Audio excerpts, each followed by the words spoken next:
Services and Clean Air Program Director with Green Latinos. We also have Mariana del Valle Prieto Cervantes, Chief of Staff with Green Latinos. Also joining us today is Olivia Juarez, Public Land Program Director with Green Latinos. And last but not least, we have Andrea Martillero Colomina, Sustainable Communities Program Director with Green Latino. Alright, y'all, let me give y'all a very good hands here.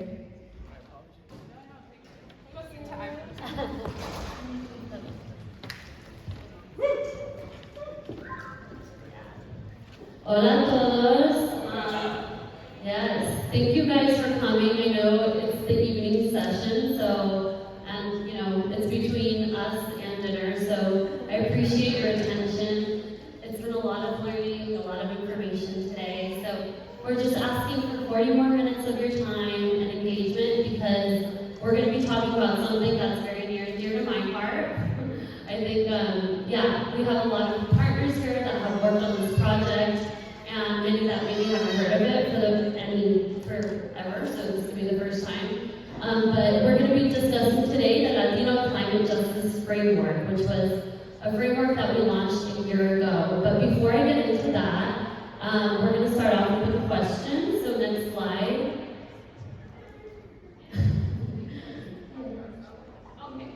Okay, so we're going to do a Mentimeter, and just to kind of open up the discussion and kind of connecting it to all of the learnings from the week and your own advocacy and experience.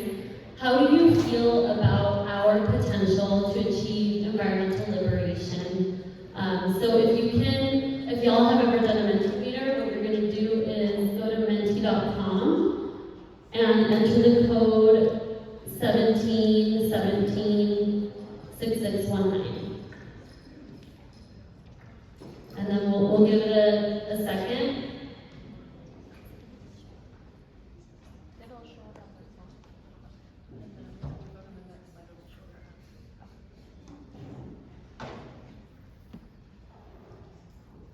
Maybe like lose it.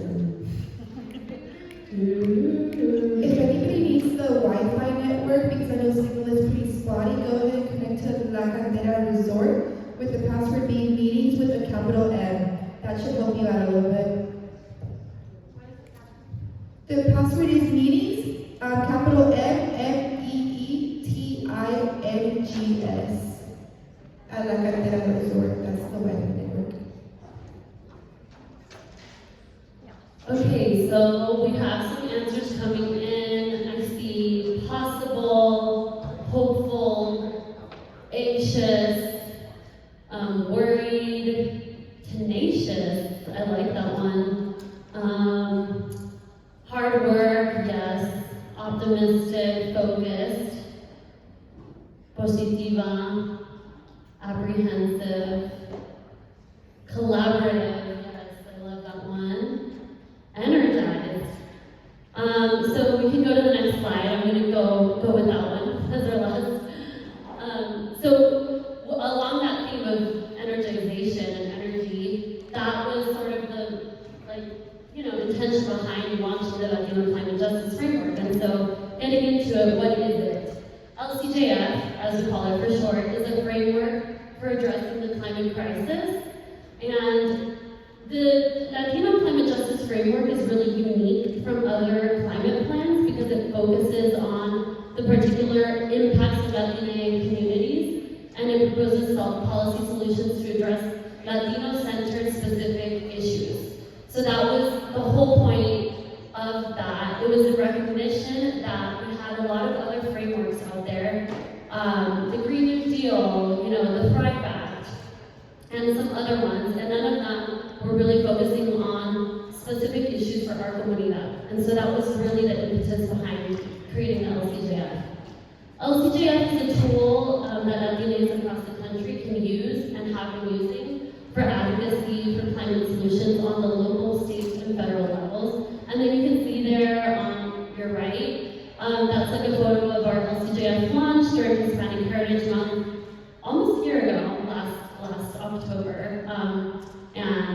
was in DC. We did a whole advocacy week around it. So next slide. And so this gives you a little bit more of a snapshot on process, because process is really important, right? And that was something that we really tried to emphasize with the LCJF, was creating an inclusive and long and collaborative process, bringing in partners and collaborators to and allies, and really launching like over really a 1.5-year long process and feedback meetings and the like. And so it started off with LCJF concept that was signed by 22 Latino organizations, and that was in October of 2021. And then from December to April of 2022, we led a series of LCJF workshop sessions that were held to develop content with the original partners, but also with additional collaborators. And for those of you who were at our virtual summit last year, we had an LCJF session. We got a lot of interest from allies and collaborators too, and so those were part of our workshopping sessions too. And then from May to July, we were really in the thick of writing and reviewing LCJF and developing a first draft. And this was our core team right here, really writing it and developing it out with the concepts and all of the feedback and integration that we got from the workshops. And then from August to September, we had 2 updated LCJF drafts circulated and open comment periods. And then had a feedback integration to create the final draft. And I would be remiss if I didn't shout out Climate Nexus, because they were an incredible and pivotal partner in all of this. That really helped us have a super polished, report and an amazing comm strategy around it. And then that led to October, which was our LCJF launch for the Hispanic Heritage Month. And since then, everyone else is going to talk about it, but we've been really using LCJF in comments, as a tool, and meetings with our state and federal representatives, the White House, and congressional members, and it's been really, really powerful. Okay, next slide. So I'm not going to get super into this, but because these lovely ladies are going to kind of get into the weeds of all of it, but I wanted to give a little snapshot so you can see kind of zoomed out what the report and the framework really touches on.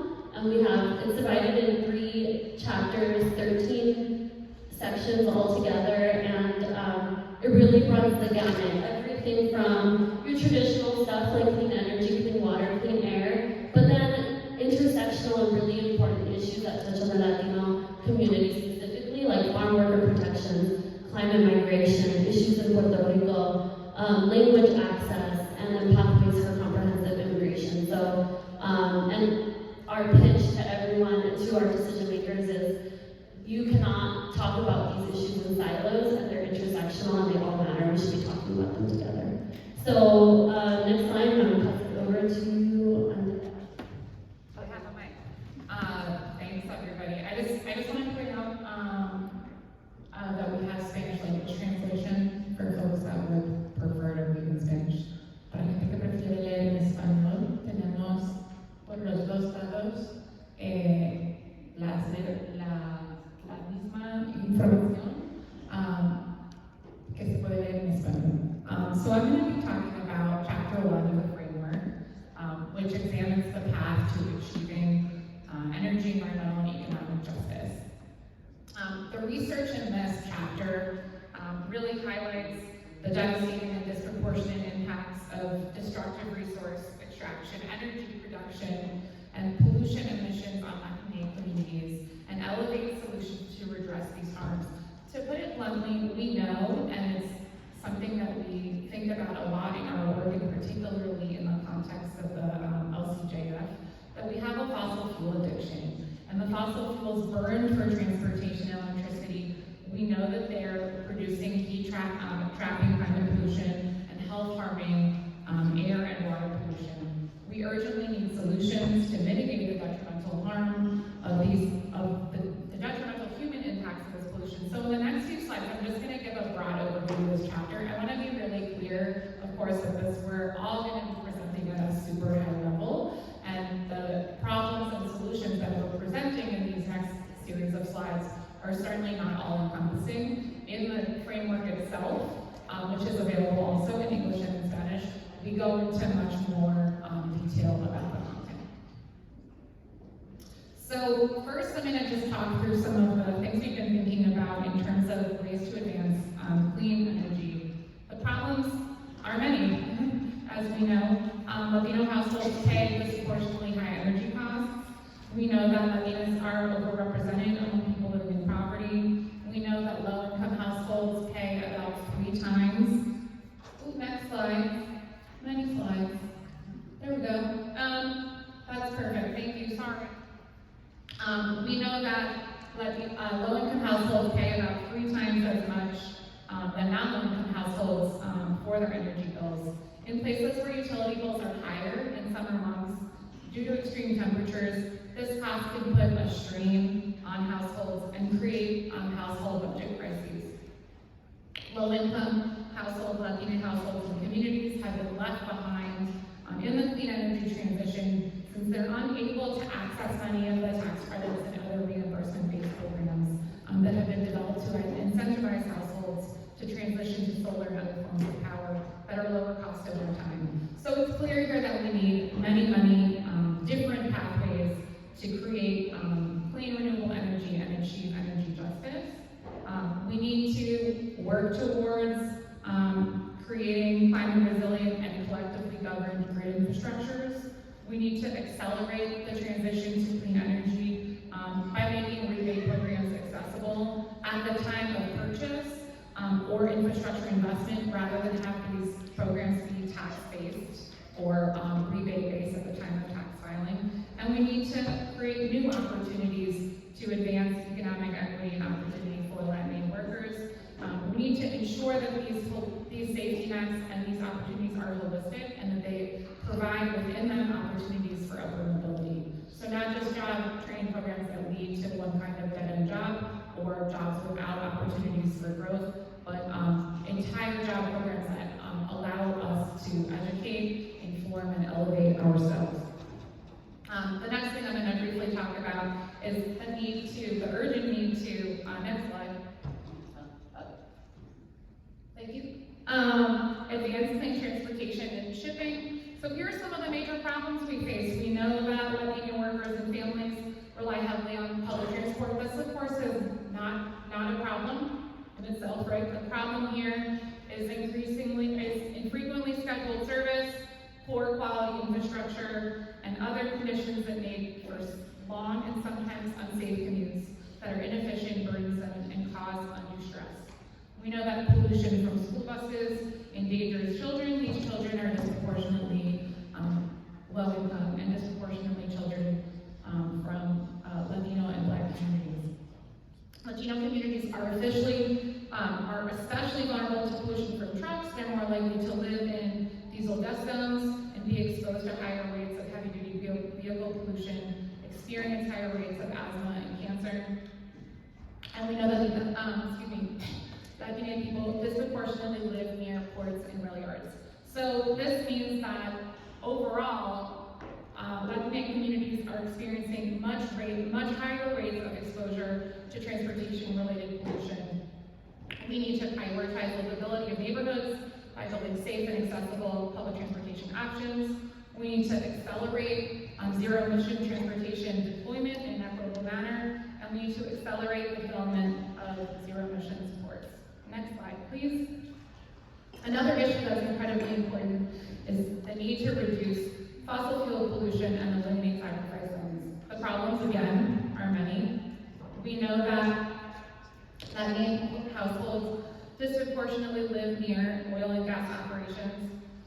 Thank you so much.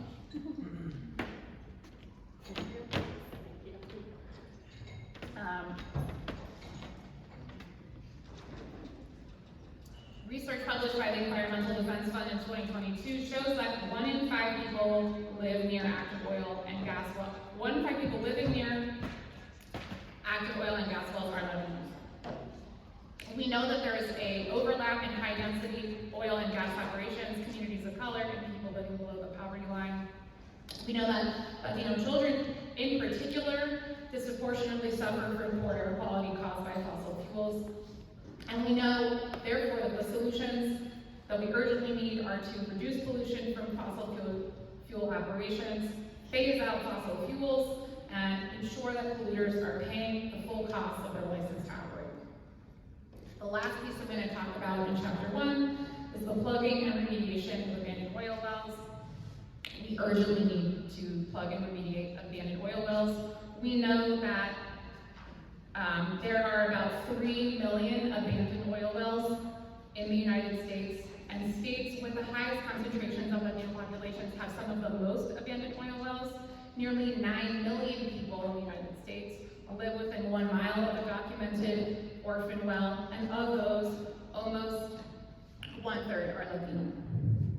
So we must, of course, plug and remediate abandoned oil wells. We need to not only do that, but we need to be very clear about creating opportunities for new jobs programs and new education programs and new information programs regarding the plugging of these oil wells, including creating new jobs. So, next slide, please.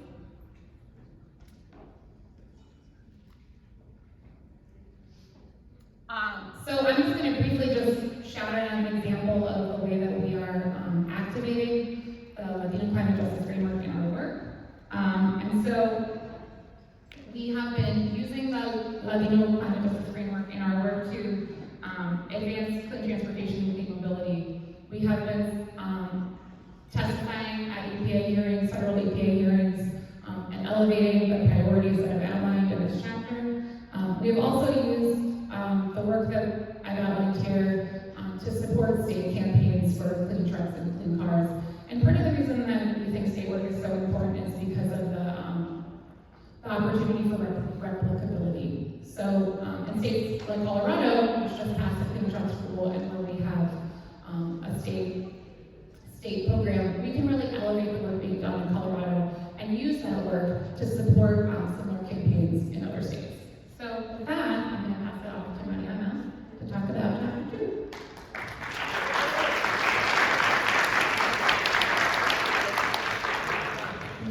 Oh, there's a question first. So we're going to plug into meter one more time. Give us a little bit of a break. I know it's a lot of heavy information. And so this is quiz time. All right, so question 1 of 2. I don't see the question. I don't see the question. We have to advance the slide to start. Maybe we can advance the slide with you. There you go. You're being quizzed on chapter 1. All right, what is the number 1 contribution to the U.S. greenhouse gas emissions? You have 33 seconds. Make some music again.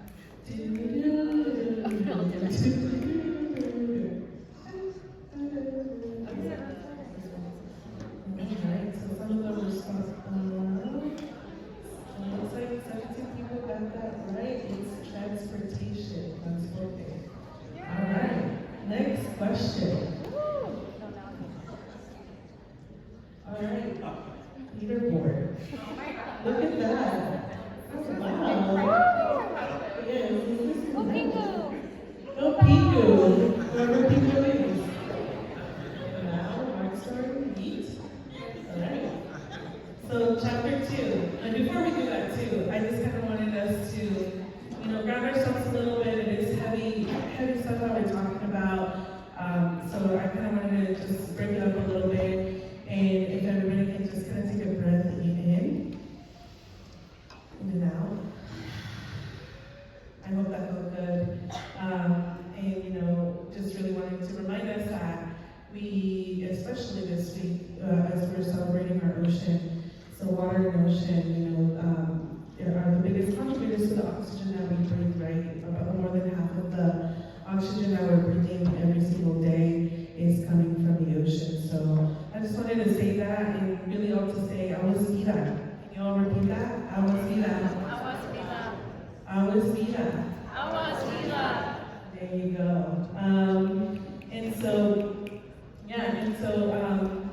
Really to dive, right before we dive into this chapter, I also kind of wanted to share a story. I'm coming from California, Monterey-Bay County area, and one of the things that we have been seeing this year is a lot of rain.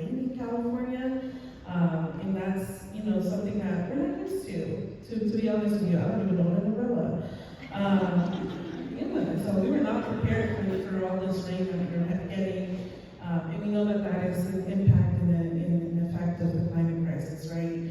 And not too far from where I live is a small farm worker community that's called Pajaro Valley, just in the Santa Cruz County area. And during these storms that we're getting, they were displaced. The whole town flooded, and it had a lot to do because there wasn't a lot of important repairs that were needed in the leaves, and it created these really long delays. And this is something that they were fully aware of for years and years, and didn't think of changing that and repairing that. And this whole community was displaced.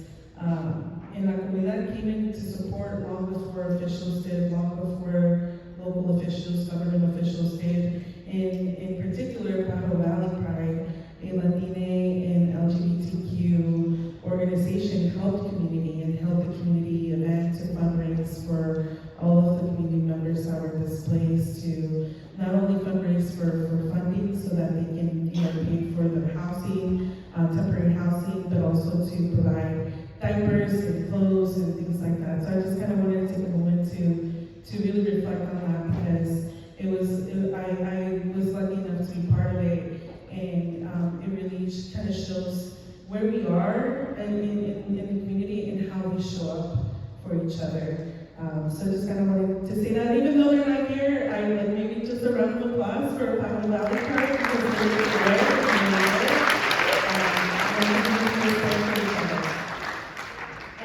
And so, as we dive into this chapter 2 really goes into, how are we building climate resilient communities? How are we providing equitable access to our water? How are we protecting our farm workers? And how are we dealing with climate displacement and migration that we're seeing in our communities? Next slide. This is okay. So building climate resilient communities. So we know that Latinos are twice as likely to live in extreme heat areas, and when we say this, when we say we know, it means that we know because we live it. We know because we're there. And so I just kind of wanted to name that as well, because I know a lot of folks here are impacted by a lot of what we're talking about.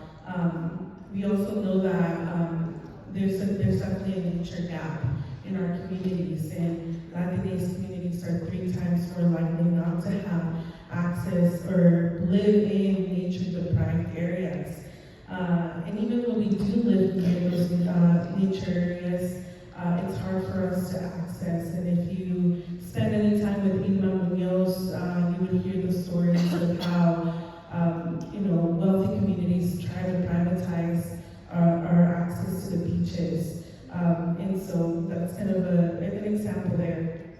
And there's also really growing evidence that FEMA helps white disaster victims more than people of color, even when these groups encounter the same level of damage. So this means that aid is not being targeted to those that most need it, and FEMA is not meeting its legal requirements to provide aid without discrimination or racial or other grounds. So what do we do about this? Some of the solutions put forth that you will see in the LCJF is to invest in our infrastructure, and not just investments from like technical assistance and making sure that folks know how to apply, but we're also seeing and learning about other barriers and coming together as a community. I'm really proud of our Water Equity Collective that came together and have started these conversations and started to name some of the different barriers that we're seeing, which include language justice. It includes,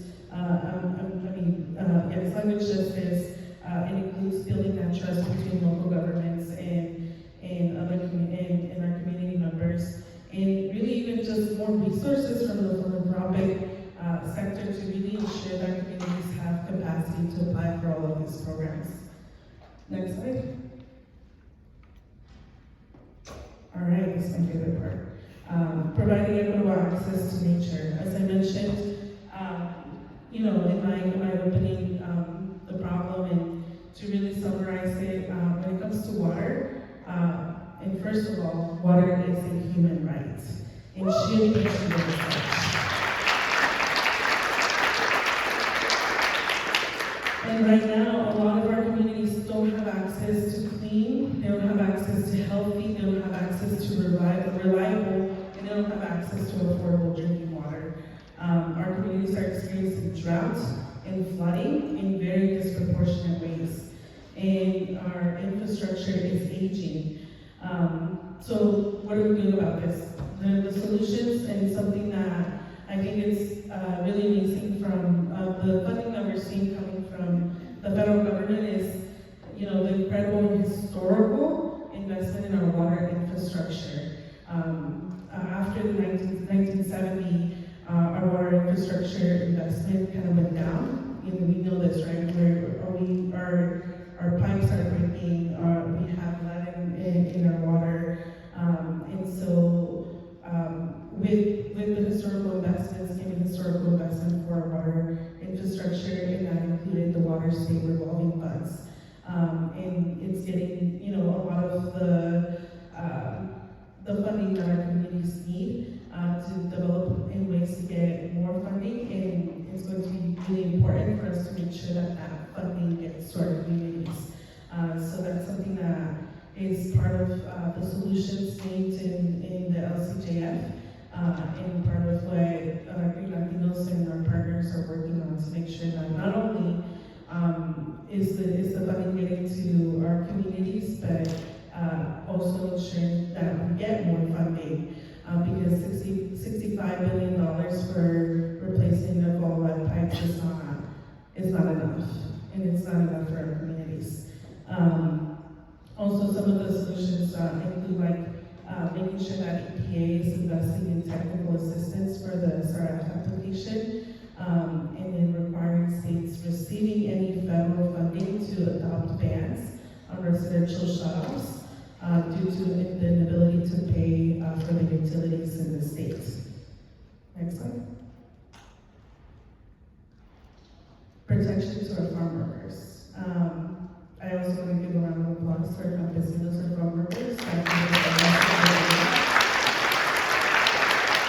want to protect their families, and they don't get the protections that they need. And we know that because due to the climate crisis, conditions are getting worse for them. So we need to make sure that we have strong protections set in place for our farm workers. We know that they're dealing with extreme heat, they're dealing with not having the right benefits and the right protections. So the LCJF really highlights solutions for our farm workers to ensure that they have the protections needed from heat-related illnesses. And that's really modeled after California's standard that clearly defines workers trying to have access to water, shade, rest breaks, and training, strong protection from pesticides, and extending ending exclusion of migrant farm workers from legal protections for overtime pay and minimum wage. Next slide. And then climate displacement and migration. So thinking about our community in Pajaro Valley and other communities that have already seen displacement here in the U.S., but then also thinking about our communities in Latin America. And I'm going to get emotional because I come from Mexico. I'm a DACA recipient. My family immigrated here, and thinking about the border and the atrocities that happen there, have a really big impact on all of us. And so,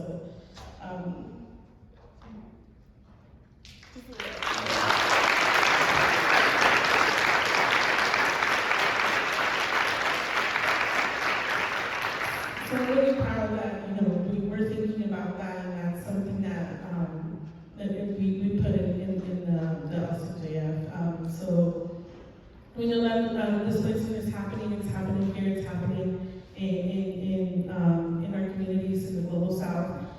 So some solutions that we put forth to really think about that is, solutions that we address the environmental harm domestically in the global south.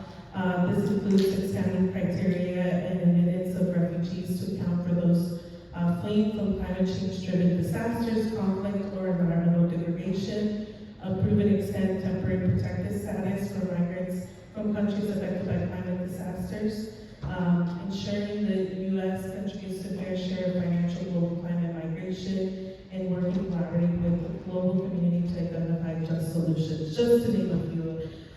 Really wanted to summarize it a little bit, but I encourage you all to kind of take a look at the LCJF to kind of dig a little bit more towards that. And with that, I'm going to pass it over to Olivia.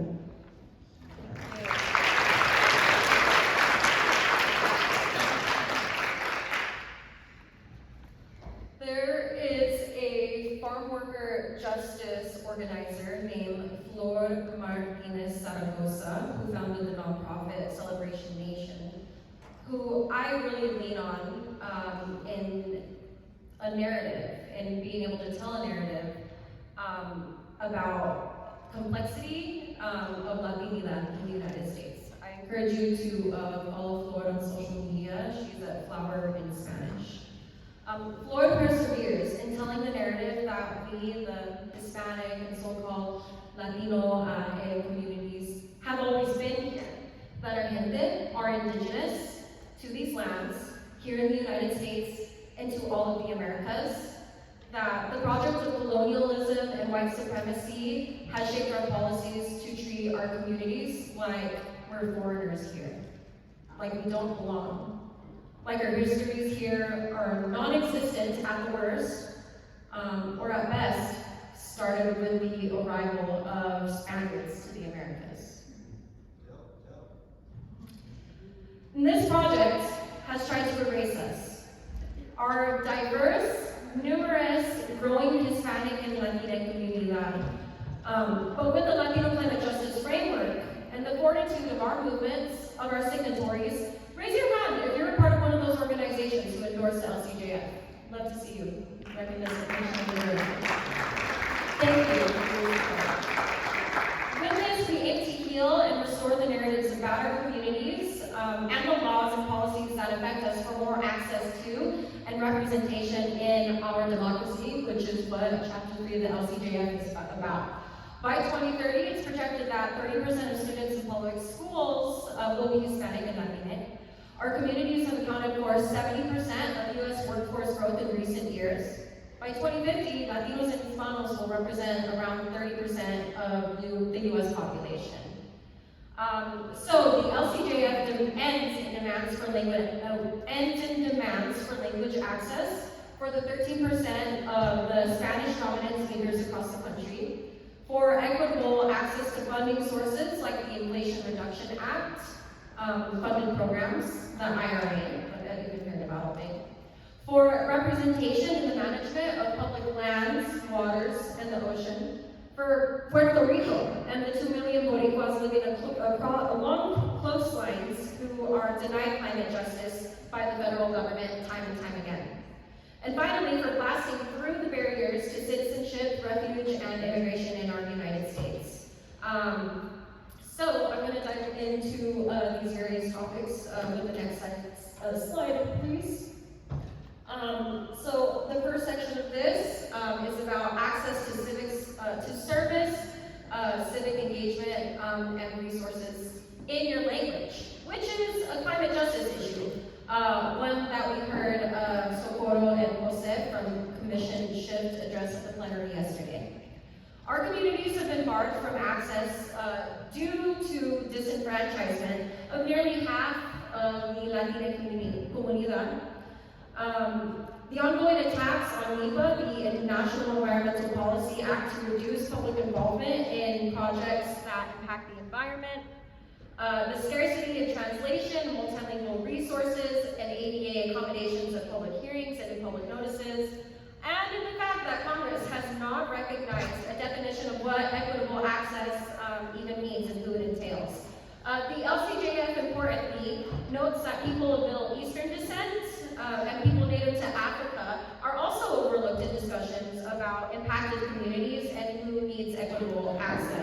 Two of these civic engagement processes.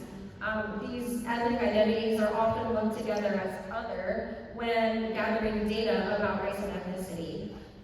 In our movements, in the climate movement, and across the United States, there's also a prevailing privileging of citizenry.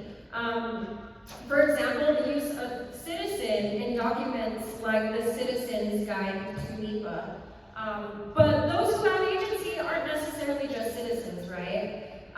So to address these issues and more, the Latino Climate Justice Framework calls for solutions like passing the Donald McKeegan Environmental Justice for All Act to improve environmental reviews, requiring translation and interpretation at every step of the public input process, ensuring accessibility to people with disabilities, and using the definition of equity established by President Biden in an executive order. Next slide, please.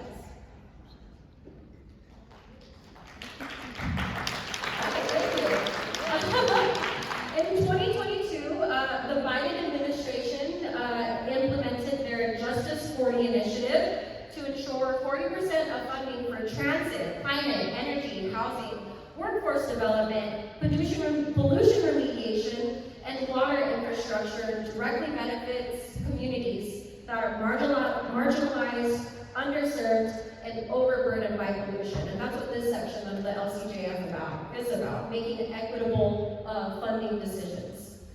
Pressing opportunities for implementation of the Justice 40 initiative here exists with the Inflation Reduction Act and bipartisan infrastructure law that has provided funding to address these various climate justice issues.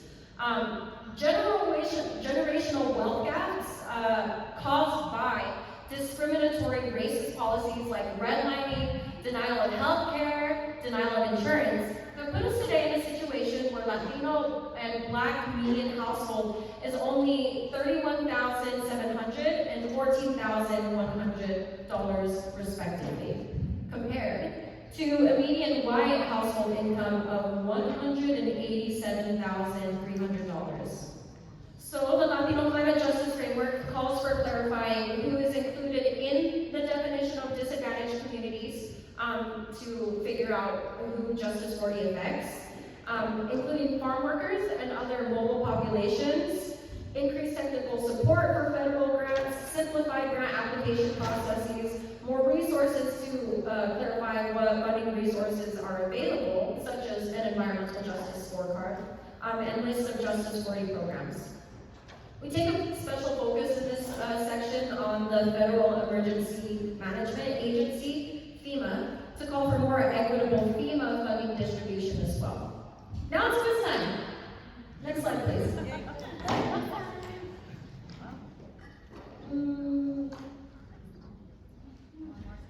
Maybe one more slide and then we'll have to go back. Okay, we'll do this time later. Let's go back. You'll have to remember, I'll give you a hint. Pull on your notes for Justice 40 for our quiz. Next section. Climate justice also means being equitably represented across our public land, water, and ocean, and in the management of our more than human kin, plants, animals, rocks, the like.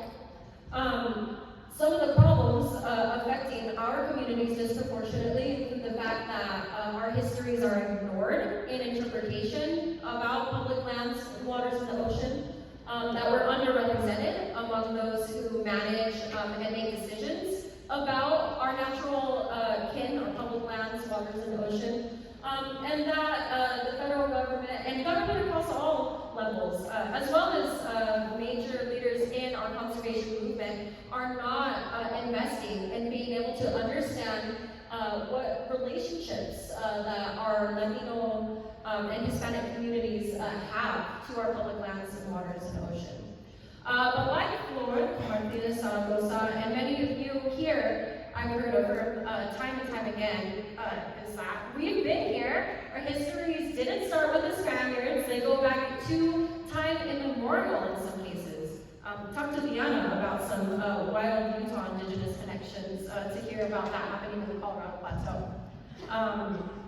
Our story terms exist throughout America's lands and waters for time immemorial. So the Latino Climate Justice Framework calls for a significant movement towards protecting 30% of land and water, designating conservation areas, calling for increased opportunities for Latinos to enter and move up in land management workforce, including appointed positions, and investments in interviewing and reporting on communities of color's connection to public land and water, with a special emphasis on the migrant-forward populations, who are the backbone of our public land recreation economy workforce. In parks or in communities that are the gateways, the destinations to conservation sites like national parks, national recreation areas. The National Park Service, I will say, goes the distance with time and resources to report on the economic nourishment that conservation areas generate, but nourishment for who? There isn't any data on whether communities of color and migrants in the kitchens, in the hotels, and a part of our food and hospitality workforce are benefiting from these communities, and so LCJF calls for that kind of research and understanding. Finally, our demands for climate justice include supporting measures like the Transit to Trails Act, increase access to public forums for decision-making about our public lands and waters, closing the nature gap for youth and underserved communities. One way that we use the Latino Climate Justice Framework to advance these, and that I can encourage you to, is for whatever legislative solutions that you're working on, like we are with the Transit to Trails Act, you can give this guide to members of Congress and asking them for co-sponsorship of bills, showing the community across, showing Congress that there is wide Latino community support for measures that are named in the LCJF, like the Transit to Trails Act. Up next is about Puerto Rico. The framework's demands for climate justice in Puerto Rico build upon the 2020 report, Queremos Sol, that we heard about at the WEJAC plenary earlier, for more climate resilient energy in Puerto Rico. In PR, we again see a severe case of disenfranchisement that's at the root of our climate justice issues. They don't have the same constitutional rights that our states enjoy. 3 million citizens live without voting representation in Congress and lack access to clean water. So we in the LCJF call for access to social security benefits, including Medicaid, reviving the Insular Area Climate Change Act, including establishing an Insular Area Federal Interagency Task Force, an Office of Insular Area Energy Policy and Programs, a national program within EPA as well, canceling federal loan repayments, and waiving matching fund requirements for federal funding. And then finally is, next slide please.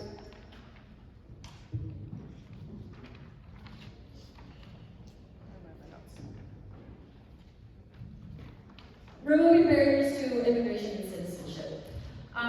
We center Chapter 3 of LCJF in access to nature and representation because the lack thereof is the essential missing prerequisite to achieving climate justice. And that demands comprehensive immigration reform.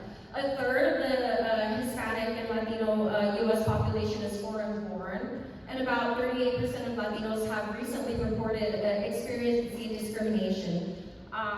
82% of Latinos agree that we need comprehensive immigration reform. So our final calls for climate justice include adopting the DREAM Act, preventing deportation, and paths to lawful, and creating paths to lawful permanent resident status for TPS residents and migrants in similar programs.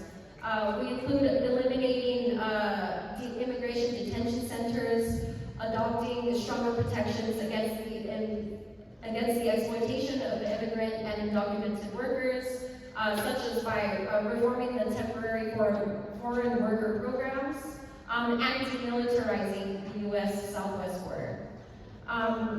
This is Flor Martinez Zaragoza, who I've been referring to throughout my time, who argues that no human is illegal, that it's especially rational to bar our people access to citizenship as the people who have been in relationship with Turtle Island right here in the U.S. and all of its territories since time immemorial.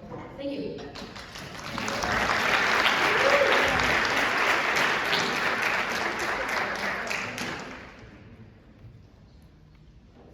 Okay.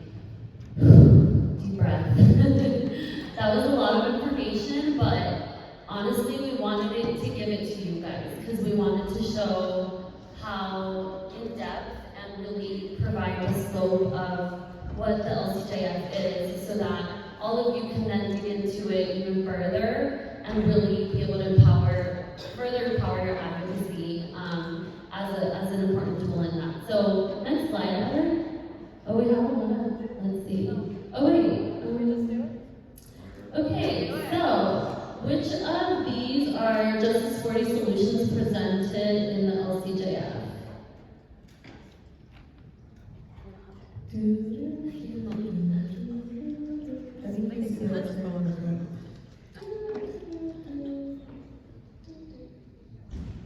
¿Cuáles son soluciones para la justicia 40 presentadas en el marco de justicia climática?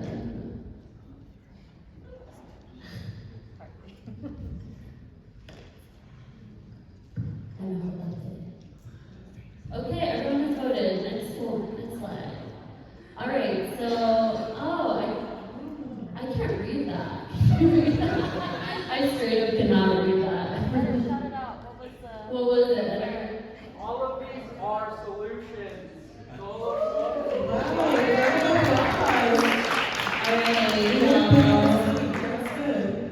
All right, great work.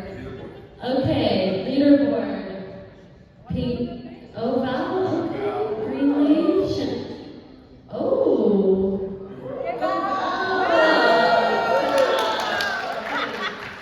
Okay, we'll have to figure out who that is. Okay, next one.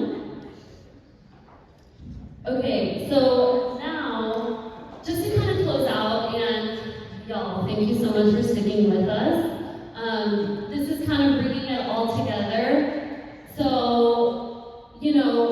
thank you for those who have already endorsed the LCJF. We are proud to say that we have over 70 signatories, and you can see on there, you can go to www.lcjf.greenlatinos.org and, download the report, dig into it. There's other resources on there, and you can also endorse the framework. And by endorsing it, it just means that you believe and are aligned with the values represented in LCJF, but you don't require anything further than that. We just hope that it's a useful tool for you all. And share it out with your friends and colleagues, and then share your story. So this is something I really wanted to announce, is that we have an opportunity right now. We're going to be celebrating our 1-year anniversary celebration of the LCJF launch, and in October for Hispanic Heritage Month, and we want to hear from y'all. We heard how LCJF has affected so many communities. We have so many community champions here that work on the different topics of LCJF, whether it's farm worker justice, water rights, aguas vida, clean air transportation, oil and gas, phasing out, whatever it is. And so we really want to hear from you. So just find any one of us after this, or shout it out if you're interested. And we have an opportunity right now to go out and actually film with you all in your communities. Take us to your home, and we can share your story. Tell us your story, and we can share it. So, and that's something that is sort of a communications project that we're working on to launch in time for Hispanic Heritage Month in October. So please find us. And these are just some topics too that have come to the fore just with where we are. Climate migration, representation for Puerto Rico, and farm worker protection. So those especially, if y'all have stories related to those, please let us know. Okay, next slide. Okay, quiz time. Which LCJF topic are you working on or would like to be more engaged on? ¿En qué tema de LCJF está trabajando o le gustaría participar?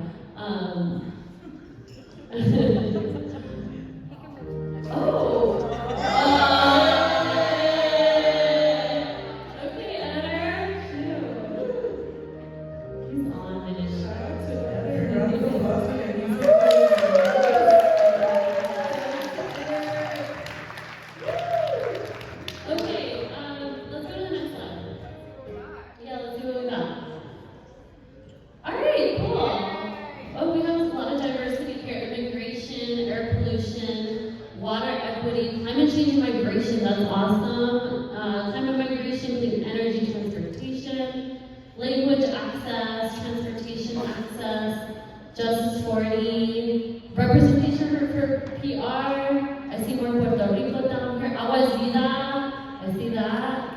All right. Okay, y'all, well, definitely find us, please. We are hungry for your stories. Okay, next slide. Next slide. Yeah, okay. Oh no, one back. Yeah.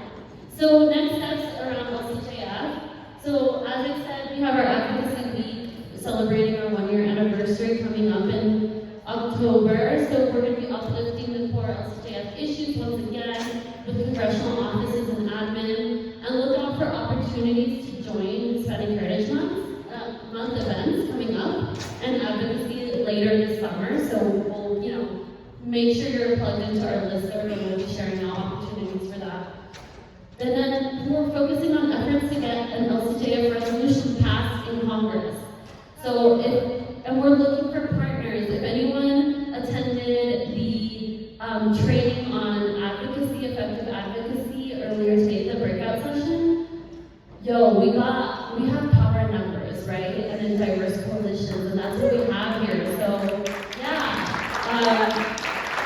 I think this is a really good opportunity, let's get some of this language passed and get our Latino priorities, literally written, and endorsed by the Hispanic, or Congressional Hispanic Caucus.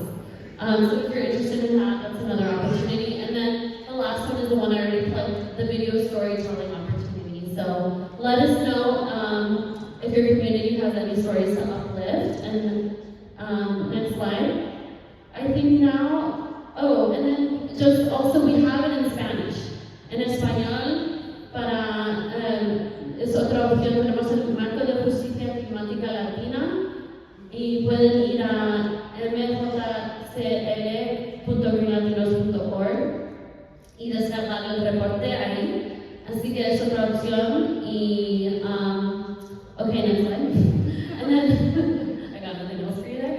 And then now I think we have we have 10 minutes, maybe, a couple questions, opportunity.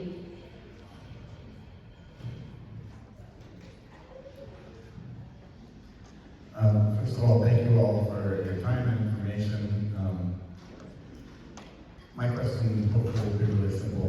The link that you shared for the framework, is that for individual endorsements only, or can organizations still sign on as well? Both. Both? At that same link? Excellent, thank you.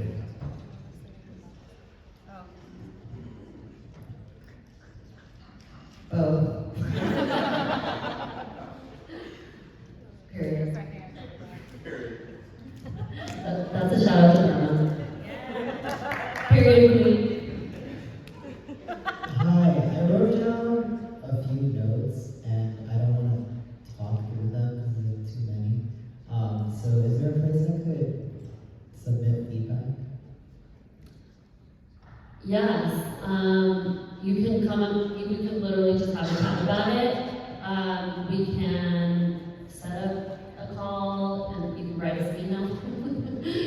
Any of those work. So, but we can chat after. Yeah, and then this was its first reiteration as well, so we would love feedback on what's missing, where are the gaps, what are the solutions, what's working in your community that maybe will work internationally. Definitely would love to hear feedback on that. And we'll be starting to work on a second version very soon.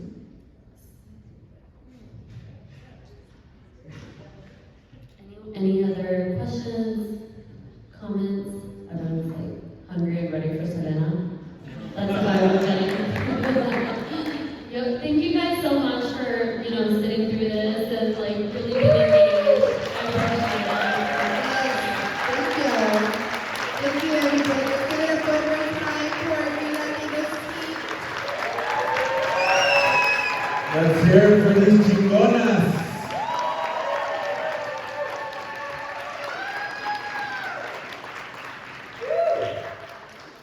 Thank you, Irene, Mariana, Olivia, and Andrea for that wonderful presentation, the comments.